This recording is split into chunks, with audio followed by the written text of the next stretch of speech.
Everything all right over there, Rob? You look like you just saw a killer. Yeah, everything's fine. That's all I could fit in the truck. Boy, Steve, you're sure getting ambitious. Gonna carve all those pumpkins with Halloween right around the corner? Yep. I'm gonna have these suckers carved out on the porch by tomorrow. Yeah. Well, you better get started. That guy must be out of his mind.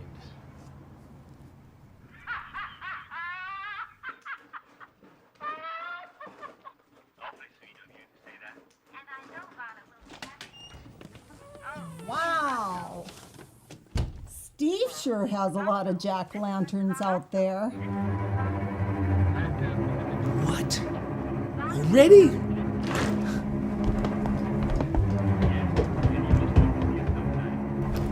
Alrighty, Steve. What are you up to over there?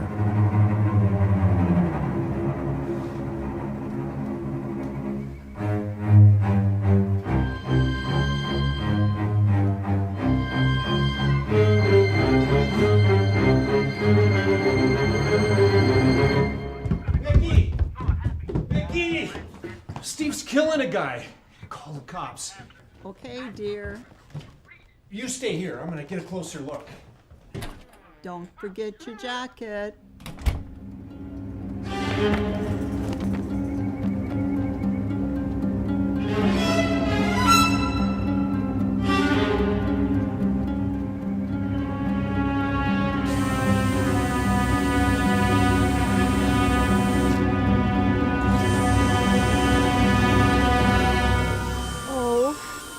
Such a nice scarecrow. He's so handsome. Don't tell my husband I said that.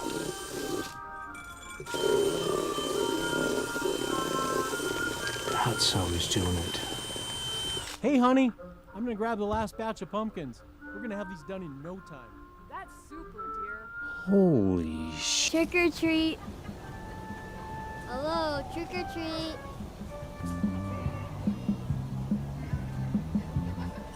Mister, trick or treat.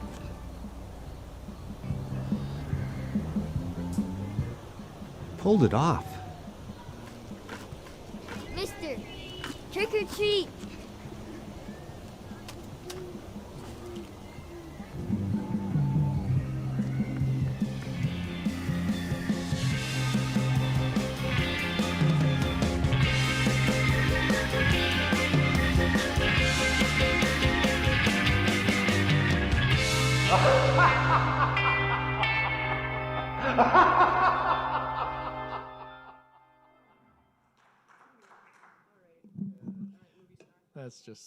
That never gets old. Big shout out to Threefold for putting Yeah. that video together. Yay! That was so much fun. All right, so we're just going to do our little random act of something today, that just kind of a little cold open before we get the MC and Jake up here. We're the warm-up band, Jacob. So kind of a little shop of horrors things going on here that we wanted to share with you, and I don't know, when do you want to do the reveal? I mean, that's one at a time. Oh, okay, starting in this end. Yes. Okay, I wasn't on the planning committee. You gotta talk. Okay. Tell them about how did we create the shop of horrors? All right. So this all started probably this spring sometime. Our garden, we got a big garden out by our shop, and we had planted some seeds that were saved from last year. It's kind of a big deal for my dad. Seeds are expensive. They're like 88 cents a pack. So we're using last year's seeds. I hope he doesn't watch this. Don't stream this, Dad. And so zucchinis come up, and that's a normal thing, right? Zucchinis. We had one that looked like a zucchini plant. You know how they kind of do their thing, and the other one, his little neighbor there, started vining like crazy. Zucchini plants don't vine. This one was going everywhere, and so we've had an interesting year in the garden. All right. So Just half. so what we've done, so we ended up Googling this because Google knows everything. You're gonna tell them the secret? Well, in a minute. Yeah. Okay. She brought the wand. This is a legit wand too. This is a Hermione Granger legit wand, just so you guys know. I got it at Ollivanders. All right. Seriously. Okay, so I So feel like we should charge $1 or something so people can know. witness the horror. You too, for only $1 can. okay, so pumpkin and zucchini. Ready? And it's what? Swish and flick, right? I think. Well, you got Swish to. Ooh, and flick. I think you overdid it. Yep. Wait, I just turned you into something. Okay. We just Okay. pull it back and then reveal. Okay. Ready? Did you swish and flick yet? I did. Okay. Oh, it fell over. Yep. Seriously, guys. That This is is like this plus this. Zukin? I don't know. We've Pumpkini? I was going to create a slide and have you all vote on the name. So anyway, someone come up with a name, but this is what you get literally when this cross-pollinates with this and you plant the seed. this came off as kind of yeah, a zucchini a looking zucchini. plant. We thought we had. A pumpkini. Yeah, That's much there better. you go. I like that. A zunkin. All right. All right. So now we're on the other patent side. pending. No, So- what would that be? A trademark? Okay. I'm not sure. So that was bad enough, and then we discovered some other things while we were out there. It's kind of a scary place. We don't go there at night. This So- one we can't really blame on your dad. This one we can blame on me.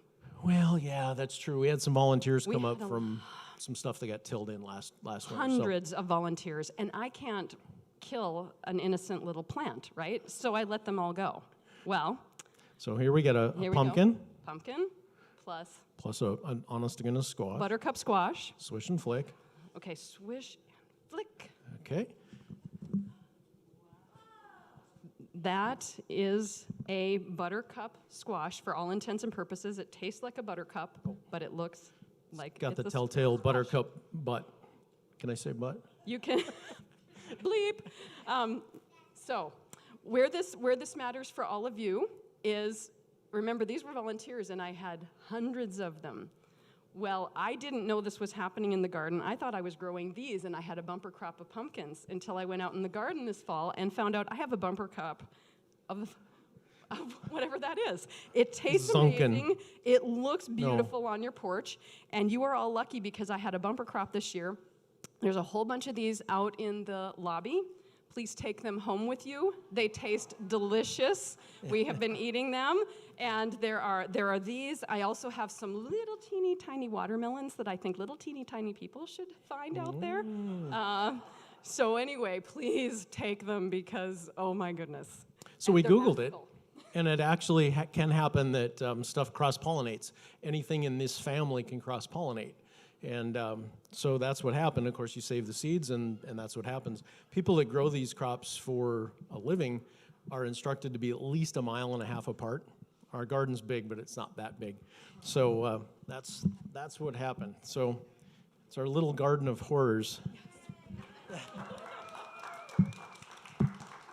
That was a very long random act of art. That was like 3 or 4 months it took us to do. Lots of planning. We're going to buy seeds next year. Just saying. Okay, then one last thing. Because you haven't suffered enough. Right. This is just something we ran across, an idea that we thought we would just share in case this is something you wanted to do as part of your Halloween celebration. It's just a little bit different take on something you can do with a jack-o'-lantern or whatever you want to call it. All right. Jack-o'-rama. It's like a Naming is not our It's not our thing today. No. Okay. So what we've done is we've cut the side out of the pumpkin instead of the top. And then we've discarded And then we it just unceremoniously. Okay. Can you hold it with your feet? Okay. Those are. Have you ever seen a Gallagher? Yes, exactly. Oh, we forgot the plastic. Oh, it'll wash off. It'll be okay. For the record, I've never actually.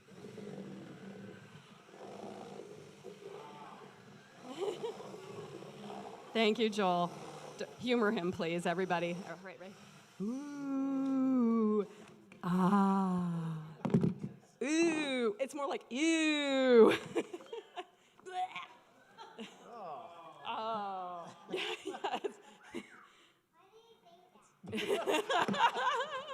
We're almost there. Sorry.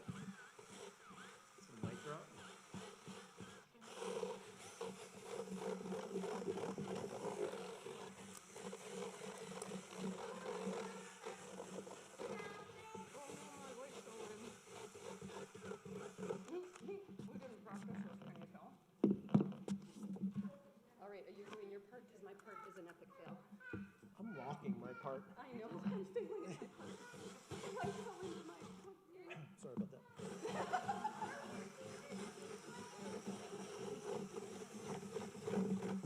All right. Got it? Getting there. All right, no, it doesn't have.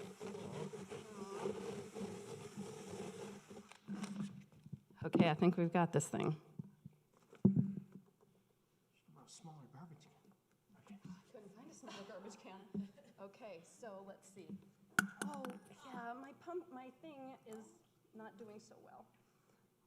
Anyway, we have a little tree made out of pipe cleaners. I could just cut. Oh, okay. Tree made out of, for those of you streaming, sorry. We have a tree made out of pipe cleaners. I found a little clip-out owl and cut him out of paper and just glued him to the tree. And then this was working yesterday, but is not working so well. But if you can see it, what I did is I took a pumpkin gaffer, which is our lights that we have, and I cut open a ping pong ball and put the light in there to make a spooky moon. However, it wants to keep falling off, so let's see.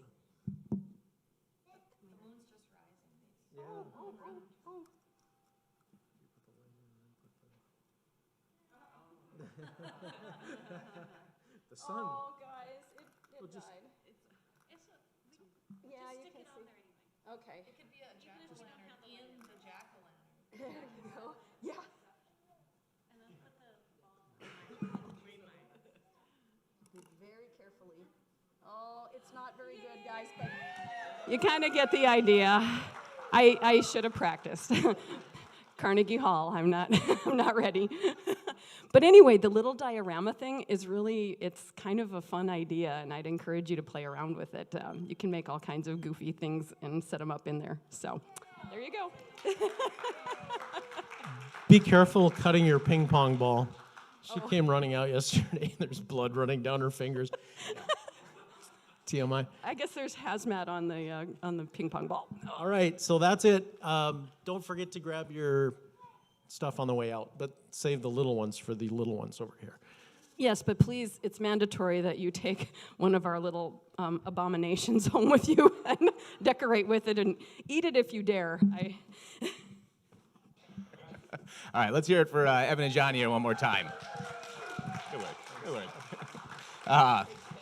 How about Evan's acting chops too? That was those were legit. Johnny, I'm pretty sure you were just playing yourself in that video, but yeah. All right, well, hey, good morning, everybody. My name's Tyler DeMars. I will be your MC this morning. Happy 1 Million Cups Wednesday. Thank you for a random act of art there, Andersons. Yeah, we'll get started here. So how many, any first-timers, first time to 1MC this morning?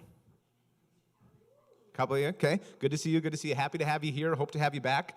We do this every Wednesday morning at 9 a.m. here at Dakota Stage. First thing we always ask is if you have the 1 Million Cups app, you check in. If you don't have the app and feel like downloading it, please do so and check in. That gives us some data on who's coming and going. Also helps us report our numbers to our national spearheading organization, the Coppin Foundation. So 1MC app, it's also a really nice tool to stay in the loop on who's coming up on our 1 Million Cup stage. So our calendar is on there as well if you want to have that tool. All right, special thanks to our sponsors. All these organizations are helping our entrepreneurial ecosystem here in Bismarck and Mandan. We're a grassroots volunteer group. We operate pretty lean, but we do have some expenses paying for this space, buying coffee, some cleanup we're going to have to do today. Yeah, so if you're from one of these organizations, thank you. And if you want to be a sponsor for next year, we'll be looking soon. So keep that in mind and reach out to us if you want to support 1 Million Cups in 2022. All right, so what is 1 Million Cups? 1MC is a free weekly program, networking and educational program, where we put a different entrepreneur, subject matter expert, a nonprofit founder, people doing good things, doing interesting things in our community. We put them on stage, they tell their story, talk about the opportunity they're pursuing, and ultimately what their challenges are in achieving the vision for the business or the organization they're trying to start. Our goal here is to connect them to resources, challenge them a little bit, help them refine their idea, and create a community or network around them that gives them the best chance to succeed. So question we're asking every week is, can we change the face of our startup community here in Bismarck and Mandan by connecting local entrepreneurs over 1 million cups of coffee? All right, so we'll get to Jake in just a minute here. Afterwards, we'll do a question and answer session. I think, Mandy, are you mug running today? So if during Q&A, if you have a question, raise your hand. We have Sarah on social media this morning. So if you're watching via the live stream, you can put your question in the comments there in the Facebook stream, and Sarah will ask it in theater for you here. All right, I think we have a couple community announcements. First up, Mr. Bill Dean.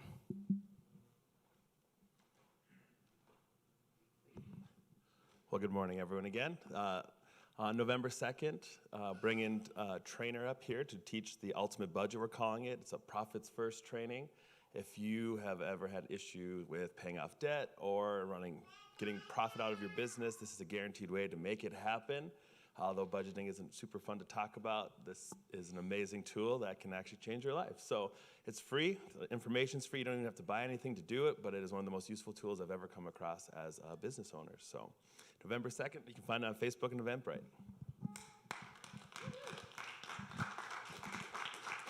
Thanks, Bill. Hi, everybody. My name is Lake Anani. I'm Program Director for the North Dakota Women's Business Center. This is the last time you're going to hear me talk about the Women's Business Summit, which is happening next week.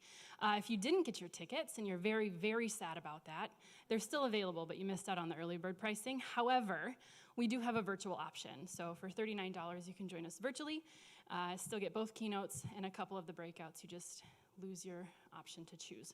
So, womp womp. But anyway, we've got an incredible lineup. We're talking diversity and inclusion. There's going to be a panel on that.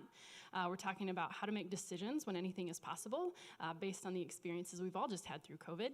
Hiring, so HR, there's going to be an HR session, and one about leading through healthy conflict that Lori Pope will be teaching on. So we've also got a couple of keynotes. Marissa Nielsen is coming, and also Maha Bodhi is going to join us all the way from California. And then we go into our Wine, Women, and Chocolate Awards reception, where we will honor the 18 Women's Leadership Program graduates, our Women Entrepreneur of the Year, and our Woman of Impact of the Year. So really, really excited. Both of those ladies who are winning our two big awards are actually from Bismarck. So I'm excited about that, and stay tuned to find out who they are. But tickets are available, Facebook, Eventbrite, ndwbc.com. And next week, because it's going to be Halloween, I would encourage all of you to dress in your best Tyler DeMars costume. And we can decide who the real Slim TD is. Yeah. It's going to happen, is I think. Just everybody has to get a bigger head is pretty much all it is. Just have to have a massive head is it, yeah.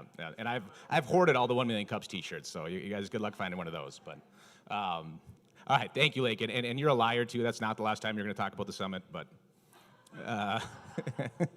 all right, so without further ado, let's get to this morning's speaker. This morning we got Jake Axman from Jake Bakes. Jake Bakes is a micro bakery in Lincoln, North Dakota. They make some awesome sourdough breads. They are getting into some bread spreads such as hummus now. Jake's going to tell us about what he has going on at Jake's Bakes. So let's hear it for Jake Axman.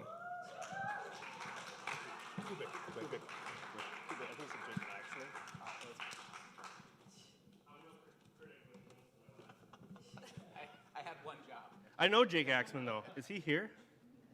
No. All right. Good morning, everybody. My name is Jake, owner of Jake's Bakes. I'm also here with my lovely wife, Erin, and my daughter, Everly, and our 10-month-old boy, August. They're my biggest hecklers, so there's really no competition for the rest of you. Show of hands in the room, who is a sourdough fan? A bright light. Who thinks sourdough is kind of like, meh, kind of sour? Yeah? Why are you here? The whole presentation is about sourdough. Did you have some of the cinnamon rolls? It wasn't sourdough. They're sourdough. Yeah, snuck it up on you.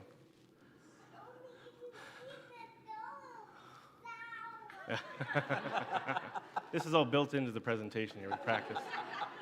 Just some photos of my family here. So we started this journey probably about 5 years ago, I think. We were living in Wisconsin, and we had watched a Netflix series called Cooked, and it focused on, well, maybe I'm getting ahead of myself here. What we're going to talk about today is sourdough bread, spreads we're getting into, and then a little bit of what it means to us of shopping local, and what the value we have in that, and kind of our perspective of what that means. So, how Jake's Bake started, it was really Netflix. It's nothing really too inspiring. People ask us when we're at farmers market, like, what inspired you to do this? What was your motivation to start baking sourdough? And it really, Netflix, like that's not, it's nothing super amazing. So we watched this series that focused on cultures over time and how they use the 4 elements to make their food: earth, air, fire, and water, and how different cultures and different countries use those elements to cook their food. And the air episode focused a whole lot on bread making, and specifically sourdough bread making. These are some of our loaves. Top left there is our everything bagel flavored sourdough. This one here is we call it the All Love. It's our cheddar olive. And then we also have our extra large sourdough English muffins. We focus on like an old world style of sourdough. So there's San Francisco style sourdough as well, and that's it's like a really airy sourdough. Probably when you think of sourdough, it's your typical big open holes in the bread, really thin, crispy crust. What we make is more of a denser crumb. Crumb is the inside of the loaf. So there's not big holes. The reason why we do that is for really usability of the bread, being able to spread jellies and peanut butters and not have it fall through on your lap when you're eating it was important to us. And then also the crust is thicker, so it's really chewy. And this is typically the style of bread that for most of human history is what people ate. So let's see.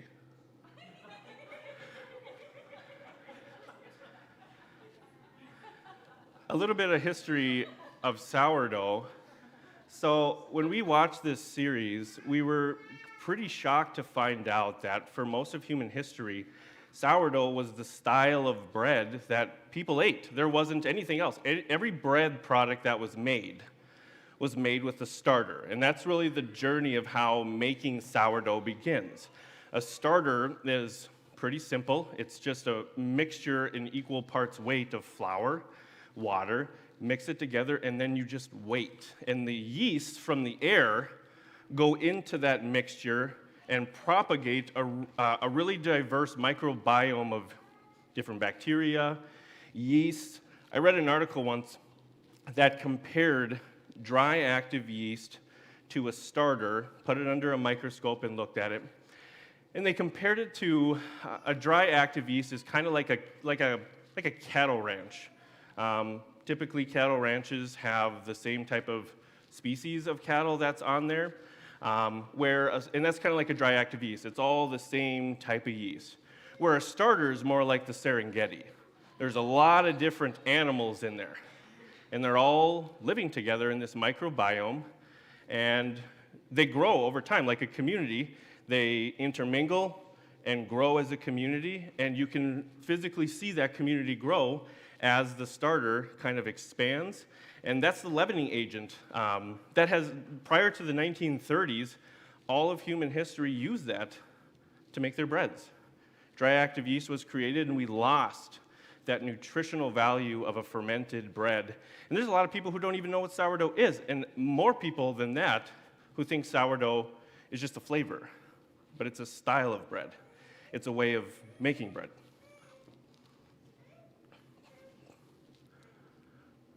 So I would argue that your bread you're eating today isn't real.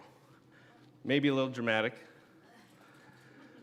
But typical bread making process on a large scale, wheat farmer sells their wheat to a mill, goes in there, gets milled up, and if it's an all-purpose flour, it usually gets bleached. If they're using a steel mill as compared to like a stone mill, they get really hot, and so it burns off the germ portion of the wheat, which is the most nutritional portion of the wheat, and so you lose that. And then when you bleach the wheat even further, you get even less nutrients. And so what happens is that you get a bread that's injected with nutrients after it's all been taken out. And then you get preservatives that are put in there to make it last longer on the shelf. You buy one of our loaves of bread, and if you don't keep it covered, it's going to be a brick inside of 3 days because there's no artificial preservatives that are put in it. So backing up a little bit to our history, so 5 years ago, we're living in Wisconsin, and we watched this Netflix series, and we start making this sourdough we try, and it really sucked for like 5 months. It was hard to get the starter going. You got this thing that you're got in a jar, and it smells like crap, and it's just trying to, I don't know what it's trying to do. We're reading stuff online, like this is supposed to be happening. Why isn't it happening? It's supposed to be bubbling. Why isn't it bubbling? And you really get kind of caught up in the whole thing. And after a couple of weeks, it's bubbling, and oh man, it's like doubling in size, and something's happening. And oh, we have to make bread with this thing now. Like there was a whole lot of time spent getting the starter going, and now we gotta make bread. And so we put the starter in with more flour, mix it together, let it ferment overnight, throw it in the oven, and it came out like hell. It was horrible. It was really bad. It was hard, couldn't even eat it. And it took a number of times before we figured out kind of a good process of getting a consistent bread. And once we did, we nailed it. We felt really great. The bread tasted good. And since then, the majority of bread that we ate at home is made as sourdough now. And we're living in Wisconsin, making bread. We moved to Rapid City, still making bread. And while we're there, some family members, they've tried different experiments of flavors that we've been making, and they encourage us that maybe we should try selling this at a farmer's market. And we didn't have time. Rapid City, my work that I was doing down there just didn't allow the flexibility to be able to pursue something like this. And then we get an opportunity to come back home here to Bismarck, and the pandemic hits a month after we get back here, the official pandemic. And everything's shutting down. We don't know what this COVID is, and people are scared. People are in their homes. We live in Lincoln, and we follow some of the community Facebook pages in Lincoln, and someone had posted a question on there asking if Lincoln started a farmer's market, would anyone be interested in participating? And so I immediately saw that, messaged the gal, and said, would love that. We got to make sourdough bread. We'd like to try selling it. If you need anything, help setting it up, let us know. So she and I got connected and our families got connected and started putting together kind of this basic structure of the Lincoln Farmers Market, and it was really successful that first summer, last summer. Next week, let's see, what day is it? Okay, next week is our last week of the market, year 2. We have over 60 vendors now. Not everyone comes every single time, but it's an average of like 10, and different food items. And it's really kind of a low-key, come-as-you-can farmers market, low fees. We really just try to make it democratically run, it's not a business or licensed as an LLC or anything like that, but good community. I did not anticipate the community that it would create, and that was really beautiful. Being able to meet other people who created something and wanted to sell it to other people. The entrepreneurial mindset and being surrounded by people that share that is a really cool experience that we didn't anticipate, and it's been really beautiful. Too far. So we're making sourdough last year, this year, and my wife and I started toying with the idea of, boy, wouldn't it be kind of neat if we can get some bread maybe in like the food co-op or a grocery store, or maybe partner with some restaurants and see how that goes. And well, we learned about what we need to do to commercialize, what we need to do from the health department, the kind of space we need to be in. We can't do it at our home. The red tape around that is you can't access the commercial kitchen from a residential setting. It has to be separate. So if you have like a third stall garage and you wall it off, you can use that space, but you can't use your own kitchen for commercial production. So we have these conversations over the summer, some of the contacts that we've built at our farmers market, and we end up forming a really beautiful partnership with a church in Lincoln who expanded their social hall and built a really big kitchen in there. And they also run a daycare in there, so their kitchen has to be licensed to do that. And so we're talking to them about it, and they're loving the idea. And just a few weeks ago, we wrapped up getting all of our license and certification in order, got our inspections done for the space, and we're ready to rock. So, yeah, thank you. And then my wife will attest that I have all these, and so I work at the Sanford Health Foundation as my day passion. I'm really passionate about philanthropy, and my team's here supporting me today. I really appreciate that. And my team could attest to this too. I have a lot of half-brain ideas. Like I'm an ideas guy, you know? You struggle with the name thing. Like I'm the guy going up, oh, the name for this. What if we called it this? So one of those half-brain ideas was, what if we started making hummus? Like, we eat hummus. We make it every now and then. Why don't we try making that?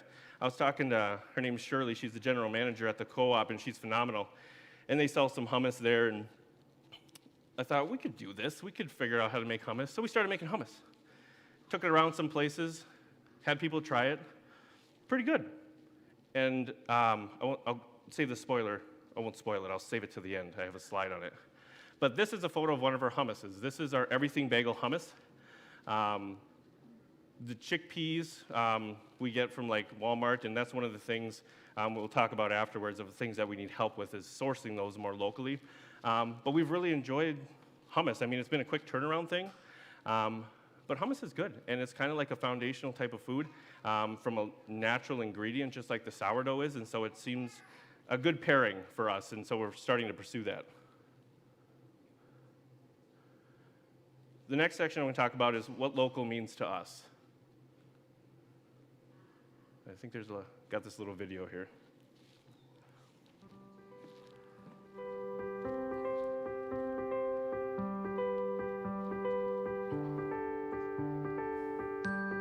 Small businesses are the backbone of our communities. Absolutely crucial.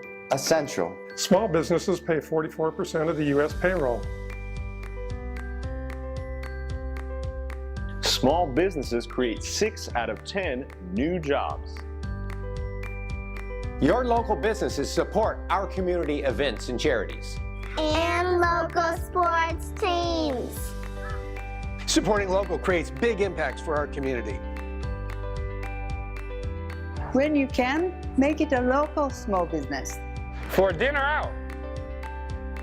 For a perfect gift. For a great cup of coffee. For a comic book.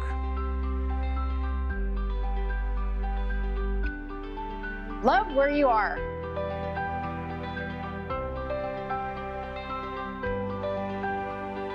Love where you are.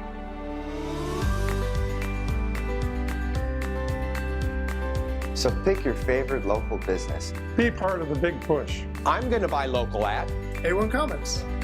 Pause Coffee. Honest Engine. Pace Fitness. Lucan's Watch Repair. Silver Star Motors. At Once Upon a Child. Wealth Design Group. Come on, be part of the movement. Be part of the movement. Be part of the movement. Come on, be part of the movement. Be part of the movement. Be part of the movement. Be part of the movement. Shop local. In the end, only kindness matters. And flossing.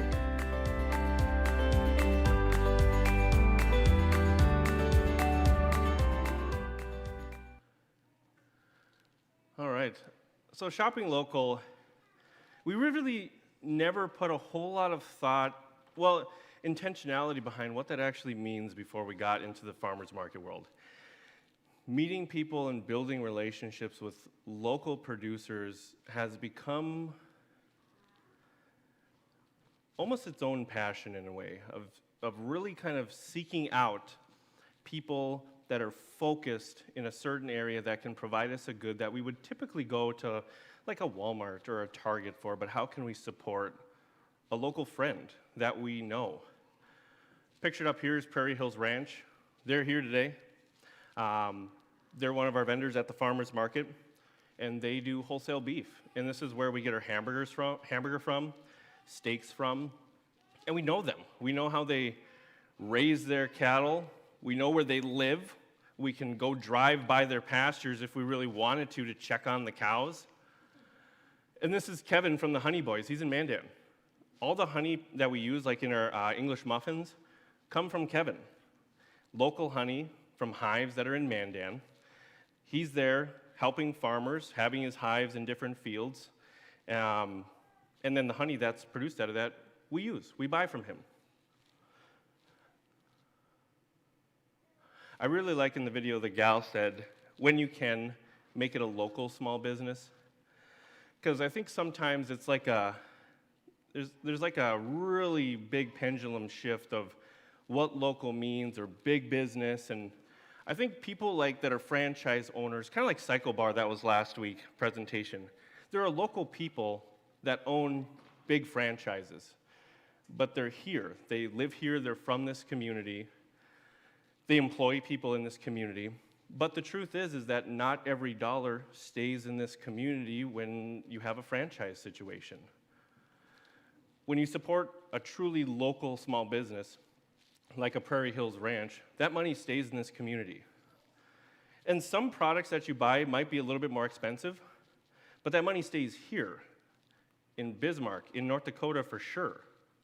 And so every purchase is not just paying a little extra for something that's local, it's really that extra you could say is an investment in the community. You're not just buying something that is better quality because it's not shipped from somewhere else, but you're also putting dollars in your community, and you can feel good about every purchase doing that. But that gal, I like that quote because when it makes sense, shop local. We go to Walmart, we go to Target. There's just things that we like better that we can get from those places. So I'm by no means saying stop shopping at Walmart or Target or any of those places, but just think about if there's an avenue to pursue something a little bit more local. Maybe it's one thing, maybe it's meat, maybe it's vegetables. You can go to the co-op and get shampoo that's made locally somewhere here in North Dakota. There's people who do that. But just to consider maybe changing it up from time to time and supporting true local. So what's next for Jake's Bakes? So starting next Wednesday, because we've finished all the commercial stuff, we're going to start selling our hummus at the food co-op. And also, we've built a partnership with Landers Northside Market, which is kind of north of the Capitol there. We're going to be providing them with their bulk hummus for their sandwiches. And then also, we'll have to-go containers of hummus. We have 3 different flavors right now, a spicy red pepper, the everything bagel that you just saw, and then just a classic hummus. But we're blessed to be able to do this, and none of this would have happened if we wouldn't have been part of the farmers market. And there's so many people along the way that have helped us, like the Small Business Development Center. There's tips in there that we've been able to apply. People that we've met at our farmers market who have been running their own local business for a while, and many people. I mean, nothing we've done is really truly original. We've had help from a lot of people, and that's the better way to go, and that builds community. And through that knowledge that we've gained doing that, we can help others now, and that's a really cool thing. So let's see, I think this is the last one. Yeah, so kind of in closing here, shopping local, I mean, we make bread, but really what we do is feed people and build relationships around bread. Back in February, we did a promotion. We call it Loaves of Love. It's another one of my half-brain naming ideas. And we did a promotion where when we received an order, we donated a loaf of bread to Heaven's Helper Soup Cafe. And then we did the same thing for the United Way Homeless Shelter. And if we didn't have Jake's Bakes going and we weren't participating in the market, we wouldn't have had that avenue to do good in our community through bread. Bread's just kind of a vehicle. It's just kind of a vehicle to feed people, to help people. But really, it's about community. I mean, it's bread, but it's really about community. And that's what makes it so special for us. And supporting local is important to us, and that means supporting franchises, supporting your true small business, and even the big box stores. Don't cut everything off and go one way or the other. I would encourage you to find a good balance that works for you in the current season of life that you're in. And that's it. Thank you.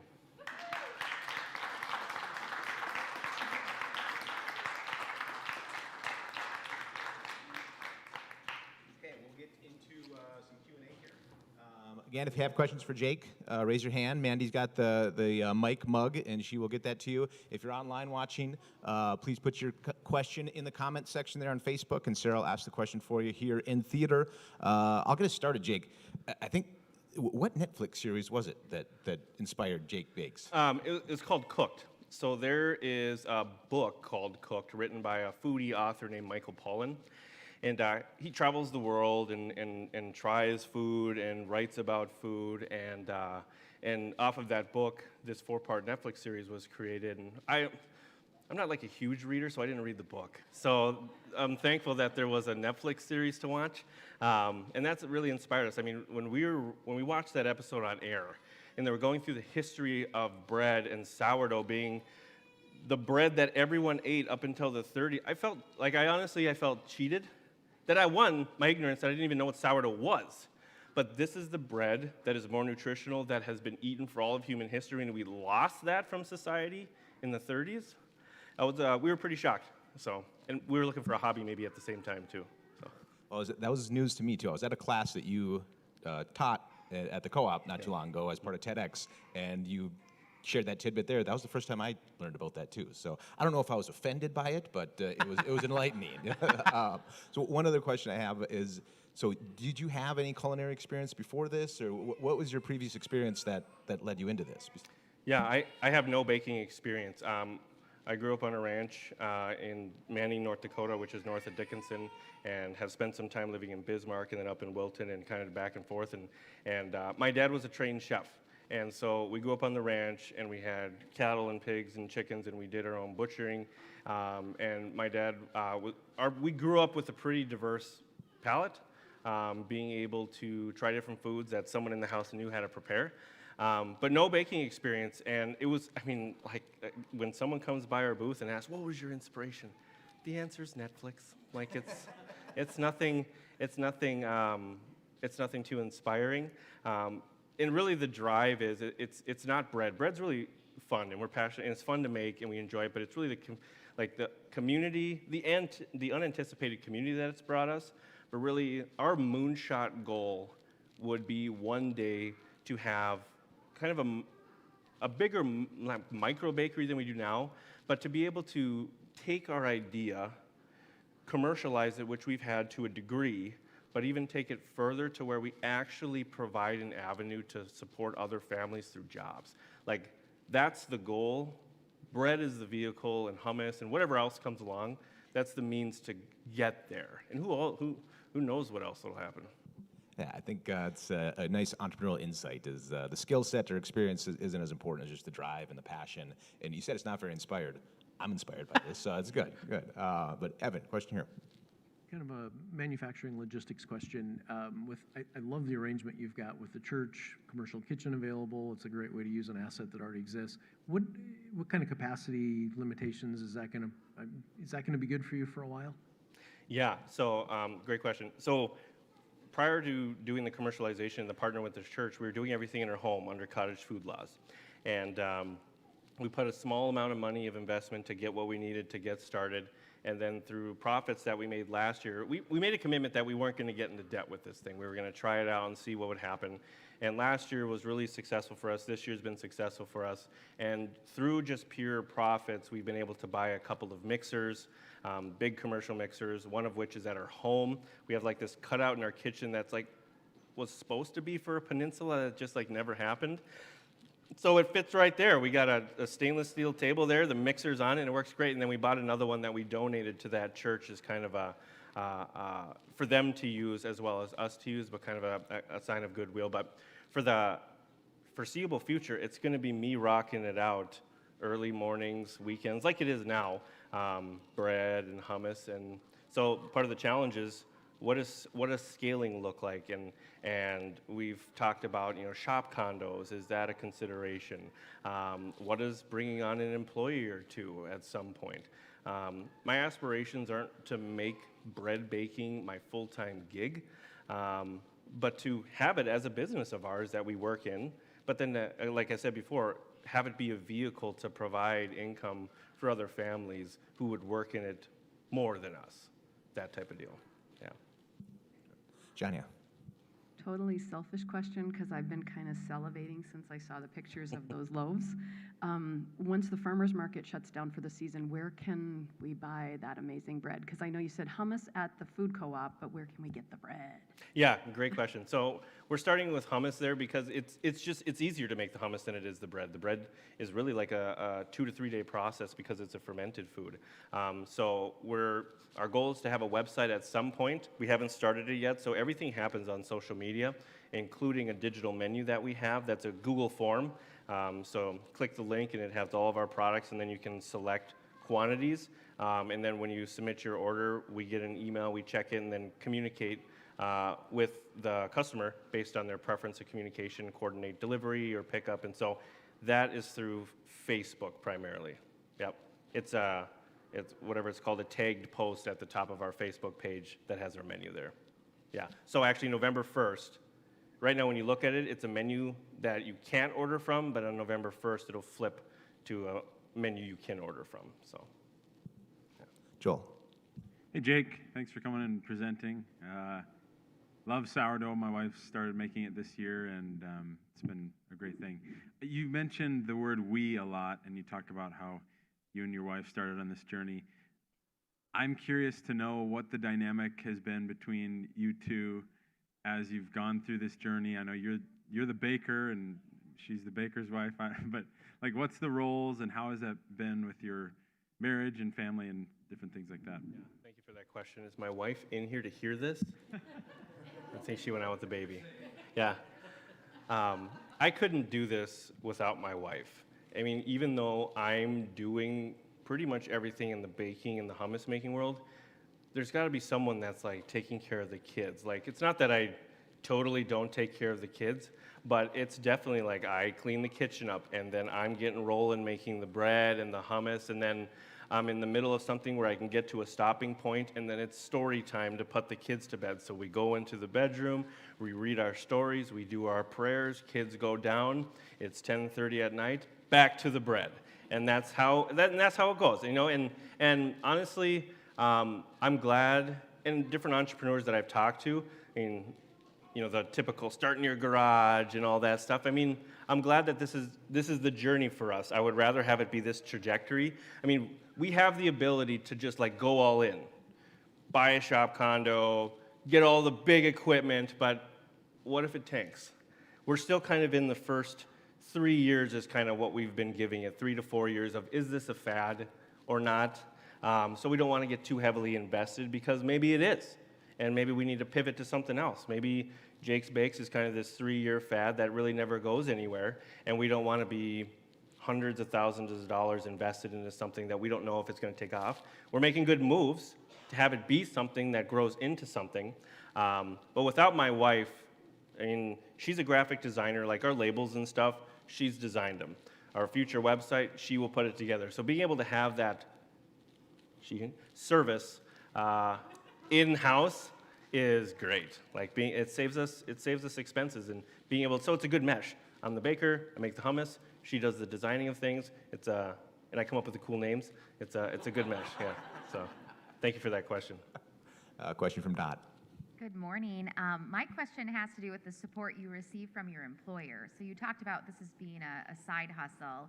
How critical is it that employers support entrepreneurs, and what types of wisdom can you share or suggestions for employers on seeing this as an opportunity to support their employees, and it's a good thing for them to be diverse in their experiences?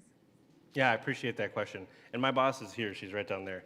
But we have really great open relationship communication. So I'm not afraid to say anything just because she's sitting in here. In the world of philanthropy, you get to meet a whole lot of different people, and it's a really beautiful thing. People of different backgrounds, different businesses, and you get to be the conduit that creates an avenue for someone to do good in your community. Without that fundraiser, that capability, that avenue wouldn't even be created. And the reason why I bring that up and meeting different people is because I've been able to meet many different business owners who have team members of their own, who also have side businesses that they work in, and how do you balance both? I think for me, as long as it doesn't sacrifice the work of my main passion, which is philanthropy work, or finding a balance in work schedule, our philanthropy work and my boss, Sarah, really gives us a lot of flexibility, which I'm appreciative of. But we need to make sure that we're focused on the work that we're doing and helping healthcare move forward and supporting our physicians and our nurses. And I could do a whole thing on philanthropy, and maybe someday I will. I'm just super passionate about that. But I think for employers, my encouragement would be is that hopefully your employee is passionate about what you're doing in your business. If they're not, it might not be a good long-term fit. But employers acknowledging that people have different interests. And if they're going to do things on the side, you should encourage that creativity and that avenue for that team member to express themselves, while also balancing, not sacrificing the workload that is your main job. And that main job is allowing that team member to do that side thing by providing a steady income.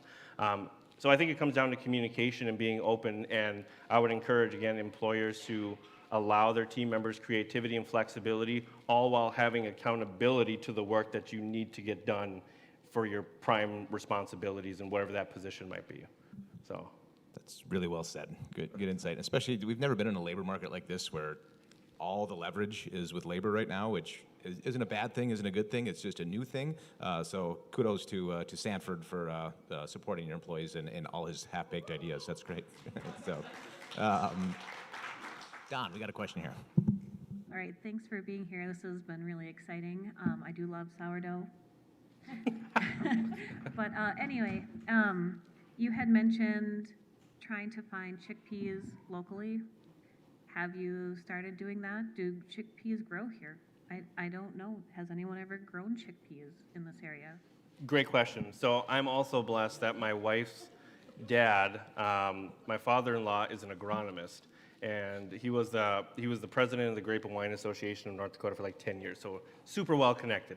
But even he didn't know, do garbanzo beans? No, he knew garbanzo beans grew here, but are there farmers? And through a group called SCORE, which I can't remember what the acronym stands for, but it's like retired business people and business people that have been in it for a long time offering advice. Through that, they connected me to what's called the Northern Pulse Crop Association. So I called them, and this gal was super awesome, and she was like, yeah, I can think of 3 garbanzo farmers in North Dakota, and I think 2 of them would be super interested. And if they're not, I'm going to this Pulse Crop Association meeting in Montana, and there's a lot of garbanzo bean farmers in Montana, and so maybe we can create a pipeline there. And I was like, great, let's do that. But that is one thing that we're working towards, is going back to that local, is sourcing those garbanzo beans locally to support that farmer, have them support us, that product going into a storefront somewhere, and just trying to, as much as possible, and we're not really trying to get to a degree where every single ingredient in all of our products are sourced here in Bismarck, Mandan. Sometimes that's impossible, but we're trying to do what we can to source, especially our main ingredients, like the wheat. My wife's cousin, my wife's got a lot of avenues. She's not in here. I'm giving her a lot of kudos. She needs to come back. But her cousin is a wheat farmer in Ross, North Dakota, and he grows red spring wheat, which is what North Dakota is known for. And so we go up there, get wheat from him, we mill it at home. But not every single of our products uses 100% of our own milled wheat. We do exclusively buy from North Dakota Mill because they do get most of their wheat locally in North Dakota while still sourcing from other places. So we are intentional about at least sourcing our milled wheat from a local source. So, but the garbanzo avenue, we're working on that. Yeah. Question over here. Do you plan on staking with just sourdough, or do you plan on doing other types of bread too? It's a great question. We're all open to anything. We really focused on sourdough because you can make any type of, well, most, I shouldn't say any, most type of bread products using a starter. You can do that. It takes longer, and there's a little bit more skill involved because it's a living being. It's a community microbiome of all these different bacteria and microorganisms that you have to feed like it's a pet, otherwise it will die. And you can keep it on the counter. If you do that, you have to feed it daily. We keep it in the fridge. It slows down the yeast eating, and then you pull it out, warm it up. They come alive again. They're hungry. You got to feed them. So it's like having a pet. But to the question, we are focused right now on sourdough products only, but open to doing things in the future with dry yeast and things like that, or a mixture of both. So. I just had to euthanize a couple house plants that I couldn't maintain, so I don't know if this would be the. I'm terrible with plants. I know. I'm not good at it terrible either. with plants. Yeah. Looks like we have a question or comment from online. Simon Bolden is helping you answer your question about getting the stuff locally sourced here with the chickpeas, I think. She says they do grow in North Dakota. Juan Osmo is our expert at NDSU research stations, and she recommends working with the NDSU extension to try and find those things, and she provides a link, and the live stream will be posted onto Facebook later, so you can find that link and check it out. Great, thank you, I appreciate that. As you're talking about scaling this, Jake, one story or brand that comes to mind is Dave's Killer Breads. You familiar with Dave's? Yep. His story is really interesting. So he's an ex-felon that started messing around with breads. He doesn't do sour or fermented breads, but he just developed a brand and a couple recipes and then sold that to a bread producer, which I don't know if that's a path for you, but I think there's some lessons learned from the Dave's Killer Bread story. There's a podcast about it. I'm going to send it to you. I think appreciate that. It's really interesting. But any more questions from the audience? If not, I think we'll get to the last question of the morning. Mandy, do you mind if I hand it over to you for that? I just have to tell you, I love how passionate you are about bread. I have yet to meet somebody so passionate about bread and really helping people. I love just the thought behind you're using bread as an avenue to make an impact in people's lives. So that's exciting. Keep up the great ideas. Thank you. But the last question that we like to ask at 1 Million Cups is, what can we do as a community here at 1MC to help you succeed? Yeah, I appreciate that. And the garbanzo thing is one of them. And just like the logistics of scaling, I think that's the big thing. How do we do that without essentially having to quit philanthropy and take this on full time, because we don't want to do that. I don't want to do that. And to pursue that avenue would dampen the passion of doing this, and it would make it a job, you know? And if you're passionate about what you do, no matter what the workload looks like, in my experience, you enjoy it. It doesn't make it any easier, but you enjoy the hard elements of it, like getting the licensing and stuff to get Jake's Bakes just to operate in the kitchen. It wasn't overly complicated. The thought of it was more scary than making the phone calls and asking who do I talk to and getting things rolling. And yes, there was an inspection we had to do, and that was kind of scary, but it was fine. And the state health department was super helpful. But that scaling in an organic way over time and not overnight is something that we could use help with, and we're working with like the Small Business Development Center on that too. But the reason why we connected with SCORE and like people at the farmers market, many different perspectives are out there, and we pull a little bit from here, pull a little bit from there, but that scaling piece is, and how we do that in the way we want to do that, getting advice on that and guidance is probably the biggest thing that we could use help with. Yeah. I think you guys have done a really good job. When I say you guys, you, Jake, have done a really good job of connecting with resources, building community around Jake Bakes. And I think that will continue to be a key part of scaling this. But yeah, keep reaching out to SBDC. If there's anybody that wants to talk to Jake afterwards or has ideas or connections with him, please come up to the front of the stage here and do that. Oh, I said a lot of nice things about you, but we'll watch the recording afterwards. Yeah, it's recording. You got it. Hey, would love to hear more about some of these half-baked ideas you have. Maybe we'll get together for another fermented product sometime and talk through some of those. But let's hear it for Jake Kubik. All right. Well, coming up at 1 million cups, Adam, could you advance the slide? What do we got coming up? We have protecting your assets, insurance for deadly ideas. So a little panel. Next week we'll have talking about insurance for dangerous ideas. We have Balancing Goat Coffee Company coming up November 3rd. And then TrackNet Sports, which is a product-based entrepreneurial some product-based entrepreneurs that are launching a product this fall. So exciting things coming up here at 1 Million Cups. One thing I would like to give a shout out to our new organizers at 1 Million Cups. We have Mandy Anderson, who stepped up to join and help out. Thank you, Mandy. We have Ross Froelich from the Chamber. Ross has been a part of our group for a while. He's here, but now it's official. And then Isaac with the Larks, who Isaac I didn't see this morning, but he's been helping out a lot. Larks have offered some of his time to help them. We're happy to have you folks on board. So thank you, guys. All right, that's all we have for you this week. Have a great rest of the week, and hope to see you next Wednesday. Thank you. Thank you. It's fine. It's fine. It's okay.